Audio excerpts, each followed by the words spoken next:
નમસ્કાર મિત્રો, અમારી ચેનલમાં આપનું હાર્દિક સ્વાગત છે। મિત્રો, વૈશાખ માસના શુક્લ પક્ષની એકાદશી એટલે કે મોહિની એકાદશી। આ દિવસે ભગવાન વિષ્ણુએ અસુરો પાસેથી અમૃત બચાવવા માટે અત્યંત સુંદર મોહિની રૂપ ધારણ કર્યું હતું।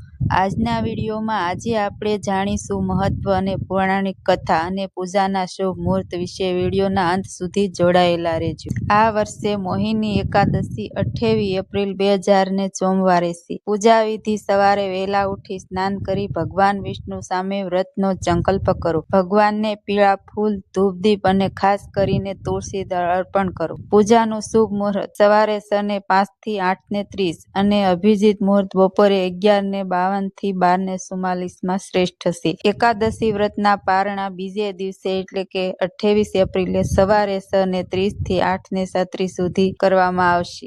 મોહિની એકાદશીનું મહત્વ: શાસ્ત્રો મુજબ મોહિની એકાદશીનું વ્રત કરવાથી મનુષ્યના જન્મોજન્મના પાપ ધોવાઈ જાય છે અને તેમને મોક્ષની પ્રાપ્તિ થાય છે। ત્રેતા યુગમાં ભગવાન શ્રી રામે પણ સીતાજીના વિરહમાં આ વ્રત કર્યું અને દ્વાપર યુગમાં યુધિષ્ઠિરે પણ ભગવાન શ્રી કૃષ્ણના કહેવાથી આ વ્રતનું પાલન કર્યું હતું।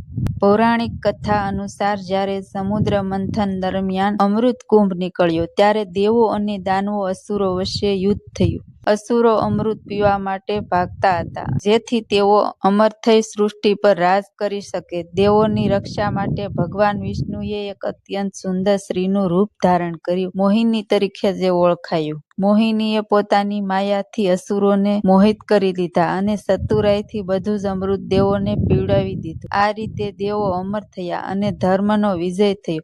જે દિવસે ભગવાને આ રૂપ ધારણ કર્યું હતું તે દિવસ મોહિની એકાદશી તરીકે ઉજવાય છે। તો મિત્રો, આ હતી મોહિની એકાદશીની મહિમા। જો તમને આ માહિતી ગમી હોય તો વિડીયોને લાઈક કરજો અને તમારા પરિવાર સાથે શેર કરજો। આવી જ ભક્તિમય માહિતી માટે અમારી ચેનલને સબસ્ક્રાઇબ કરવાનું ભૂલતા નહીં। જય શ્રી કૃષ્ણ।